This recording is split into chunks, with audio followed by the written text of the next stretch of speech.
ایک بات آپ کے گوش گزار کر دوں کہ وہ لوگ جنہیں امام محمد رضا سے بیر ہے، دشمنی ہے، خواہ کسی بھی وجہ سے ہو، وہ آج ایک لفظ کو اچھالتے ہیں اور کہتے ہیں کہ صاحب دیکھو یہ بریلوی علماء، اعلیٰ حضرت کی تعریف کرنے والے علماء مولانا احمد رضا کو اعلیٰ حضرت کہتے ہیں، حالانکہ صدیق اکبر کو حضرت ابوبکر صدیق کہتے ہیں، فاروق اعظم کو حضرت فاروق اعظم کہتے ہیں، عثمان غنی کو حضرت عثمان غنی کہتے ہیں، اور مولائے کائنات کو حضرت علی رضی اللہ تعالیٰ عنہ کہتے ہیں، یعنی صحابہ کرام کو حضرت کہتے ہیں، اور یہاں تک بڑھتے ہوئے کہتے ہیں کہ حضور صلی اللہ تعالیٰ علیہ وسلم کو تو حضرت محمد مصطفیٰ صلی اللہ تعالیٰ علیہ وسلم کہتے ہیں، اور یہ بریلوی اپنے عالم کو ان تمام سے معاذ اللہ صدبار معاذ اللہ بڑھاتے ہوئے اعلیٰ حضرت کہتے ہیں، اور اس طریقے سے اپنی زبان سے اعلیٰ حضرت کی گستاخی کے مرتکب ہوتے ہیں اور لوگوں کو اعلیٰ حضرت سے بدظن کرنے کی کوشش کرتے ہیں، مگر یہ کوشش ناپاک کوشش ہے، یہ اللہ کے ایک ولی سے عداوت کا اثر اور نتیجہ ہے جو انسان کی عاقبت خراب اور برباد کرنے والا ہے۔ بریلوی خیالات کے ماننے والے کسی عالم کا یہ عقیدہ اور اس کی یہ سوچ نہیں ہے، خواہ وہ کسی لیول کا ہو، کسی حیثیت کا ہو، چھوٹے سے لے کر کے بڑا تک، کسی بھی عالم کا معاذ اللہ سبحان معاذ اللہ یہ عقیدہ نہیں ہے کہ جتنے ہیں وہ سارے کے سارے حضرت ہیں، اور امام محمد رضا سب سے بڑے اعلیٰ حضرت ہیں، معاذ اللہ کسی کی یہ فکر نہیں۔ صحابہ کرام تو بہت دور کی بات ہے، اور نبی کی عظمت کا تو کہنا ہی کیا، کوئی بھی سنی بریلوی عالم امام محمد رضا فاضل بریلوی علیہ رحمت و رضوان کو شہنشاہ ہندوستان، خواجہ خواجگان، عطائے رسول، نائب النبی حضرت خواجہ غریب نواز رحمت اللہ تعالی علیہ سے بھی بڑا نہیں مانتا ہے، حضرت محبوب سبحانی، غوث سمدانی، حضرت سیدنا شیخ عبد القادر محی الدین غوث پاک جیلانی رضی اللہ تعالی عنہ سے بڑا نہیں مانتا ہے۔ حیثیت اپنی اپنی جگہ پر ہے، مقام اپنی اپنی جگہ پر ہے۔ سنیے، اعلیٰ حضرت کو اگر اعلیٰ حضرت کہا جاتا ہے تو اس کا مطلب یہ نہیں ہے کہ اعلیٰ حضرت سے لے کر کے حضور صلی اللہ تعالیٰ علیہ وسلم تک جتنے بھی حضرت ہیں ان تمام میں اعلیٰ حضرت سب سے بڑے ہیں، ہرگز نہیں، ہرگز نہیں، بلکہ اس کا مطلب صرف اتنا ہے کہ امام محمد رضا اپنے دور کے تمام حضرتوں میں سب سے بڑے حضرت ہیں، تمام عالموں میں سب سے بڑے عالم ہیں، تمام مفتیوں میں سب سے بڑے مفتی ہیں، تمام محققین میں سب سے بڑے محقق ہیں، تمام ادیبوں میں سب سے بڑے ادیب ہیں، صرف یہ مطلب ہے، اس سے بڑھ کر کے اور کچھ نہیں۔ ورنہ اگر ان خرافاتیوں اور ان بد زبانوں کی بات مان لی جائے تو پھر اس وقت ان کا جواب کیا ہوگا؟ جب حضرت نعمان ابن ثابت رضی اللہ تعالی عنہ، جنہیں ہم اور آپ اور دنیا امام اعظم کے نام سے جانتی ہے، ان کا نام نامی نعمان ابن ثابت ہے، کنیت ابو حنیفہ ہے، لقب امام اعظم ہے، دنیا امام اعظم کے نام سے جانتی ہے۔ امام اعظم کا مطلب کیا ہے؟ سب سے بڑا امام، سب سے بڑا امام۔ تو اگر معنی یہی لیا جائے جیسا کہ خرافاتی لوگ کہتے ہیں تو پھر ایسی صورت میں تو معنی مطلب یہ ہو جائے گا کہ دنیا جسے امام اعظم کہتی ہے، اس کا مطلب یہ ہے کہ وہ شہید اعظم حضرت سیدنا امام حسین رضی اللہ تعالی عنہ سے بھی بڑا ان کو بنا دیا گیا، حضرت مولائے کائنات مولا علی رضی اللہ تعالی عنہ سے بھی بڑا بنا دیا گیا، حضرت عثمان ذو النورین، حضرت فاروق اعظم اور حضرت صدیق اکبر رضی اللہ تعالی عنہ سے بھی انہیں بڑا کر دیا گیا، اس لیے کہ انہیں تو صرف امام کہا جاتا ہے اور انہیں امام اعظم کہا جاتا ہے۔ لہذا جو جواب وہاں ہے وہی جواب یہاں ہے۔ وہاں امام اعظم کو جو لوگوں نے امام اعظم کہا ہے وہ صرف اس اعتبار سے کہ امام اعظم اپنے زمانے کے تمام علماء میں سب سے بڑے عالم تھے،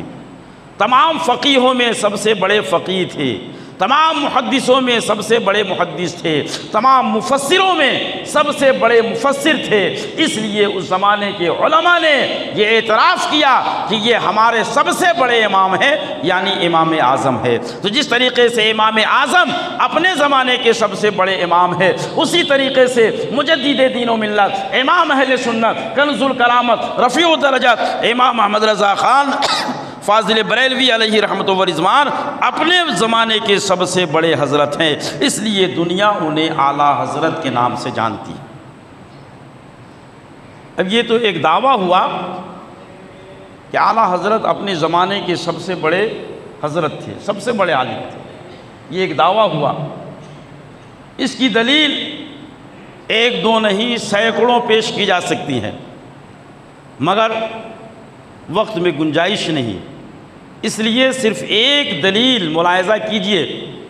اور پھر اندازہ لگائیے کہ یہ جو کہا جاتا ہے کہ اعلیٰ حضرت اپنے زمانے کے سب سے بڑے عالم تھے، واقعتاً یہ کہنا بالکل درست ہے اور 100% درست ہے۔ امام احمد رضا فاضل بریلوی علیہ رحمت و رضوان کے زمانے میں کرنسی نوٹ کا مسئلہ پیدا ہوا۔ کرنسی نوٹ یعنی یہ سکے جو روپے آج ہمارے درمیان چلتے ہیں، یا جو نوٹ کے مسائل، جو نوٹ ہمارے درمیان آج چل رہے ہیں، یہ پہلے زمانے میں نہیں تھا، یہ ہم اور آپ جانتے ہیں۔ 150-200 سال پہلے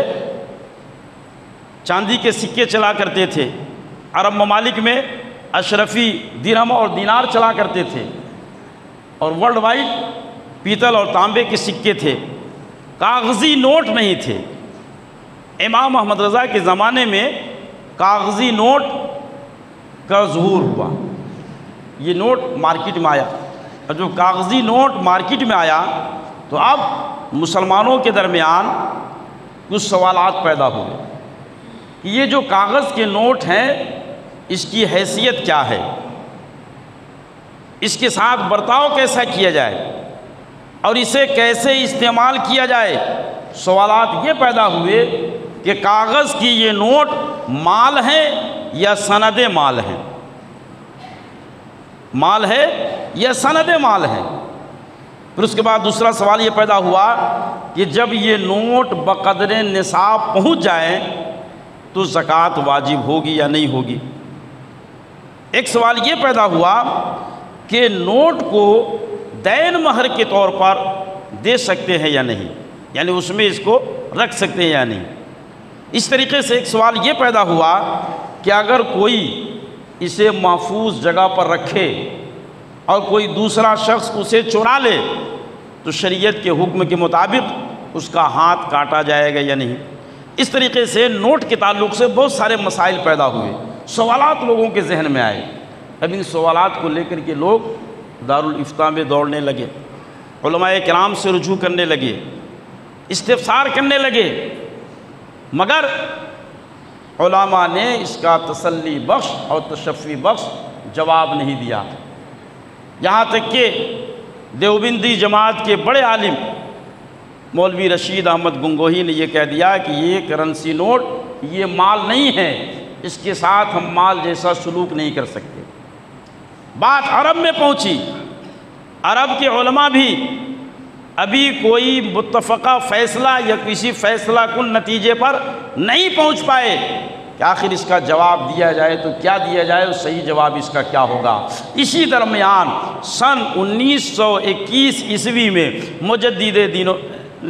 سن 1906 عیسوی میں امام اہل سنت فاضل بریلوی علیہ رحمۃ و رضوان حج کے لیے مکہ معظمہ تشریف لے گئے۔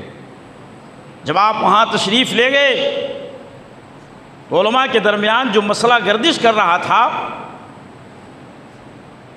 اس مسئلہ کے حوالے سے کسی نے کہا کہ ہندوستان سے بہت بڑے عالم مولانا احمد رضا خان آئے ہیں، چلیے ہم اپنا یہ سوال مرتب کر کے ان سے استفسار کرتے ہیں، وہ کیا جواب دیتے ہیں ہم اسے دیکھتے ہیں۔ کہتے ہیں کہ علماء عرب نے یہ سوال مرتب کر کے امام اہل سنت فاضل بریلوی علیہ رحمۃ و رضوان کی خدمت میں پیش کیا۔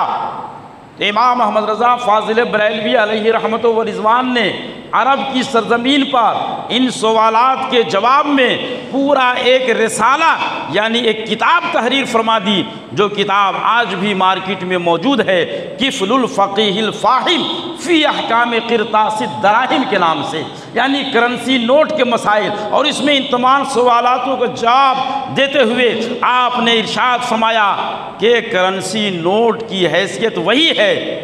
جو سمن کی حیثیت ہے،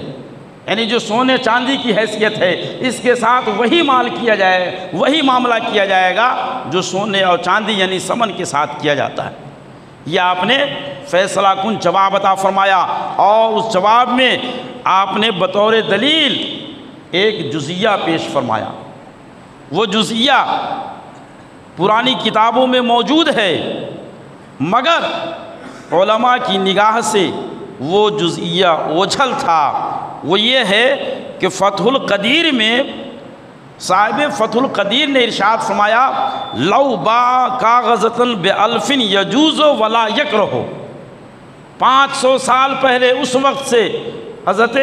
امام ابن حمام نے فتح القدیر میں تحریر فرما دیا تھا، 500 سال پہلے، یہ بھی ان کی بزرگی اور کرامت ہے، لکھ دیا تھا کہ اگر کوئی شخص کاغذ کے ایک ٹکڑے کو